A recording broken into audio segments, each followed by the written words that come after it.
ఈరోజు బీరకాయ పచ్చిశనగపప్పు కర్రీ చేస్తున్నాను. చూడండి, ఇది చాలా బాగుంటుంది. బీరకాయ నచ్చిన వాళ్ళకి కూడా చాలా బాగుంటుంది. చాలా టేస్టీగా ఉంటుంది. ఒకసారి ట్రై చేయండి. ఇందులో ఫస్ట్ నేను 2 స్పూన్స్ ఆయిల్ పోసుకున్నాను. ఆయిల్ హీట్ ఎక్కిన తర్వాత జీలకర్ర వేసుకుందాం. ఓన్లీ జీలకర్ర, ఇంకేం వేసుకోవద్దు. జీలకర్ర వేగిన తర్వాత ఉల్లిపాయ పచ్చిమిరపకాయలు, ఇందులోనే కొంచెం కరివేపాకు, ఇందులో కొంచెం అల్లం వెల్లుల్లి పేస్ట్ వేస్తున్నాను. కొంచెం వేగిన తర్వాత బీరకాయ ముక్కలు వేసేసుకుంటున్నాను. ఇలా కలుపుకున్న తర్వాత మూత పెట్టుకుని మగ్గించుకుందాము. చూసారు కదా, మగ్గుతుంది.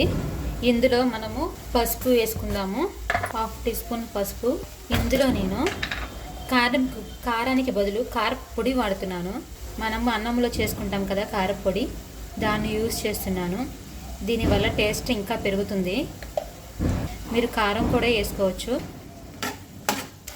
ఇందులో రుచికి సరిపడా సాల్ట్.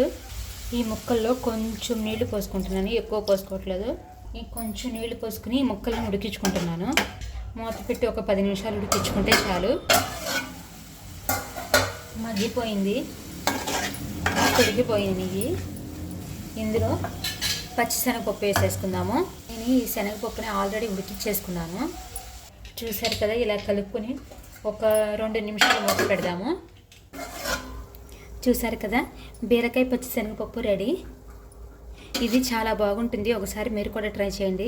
బీరకాయ తిన్న వాళ్ళు కూడా ఈ కర్రీ చాలా నచ్చింది. ఎందుకంటే కారపొడి వేసాము, పచ్చిశనగపప్పు వేసాము కాబట్టి చాలా బాగుంటుంది.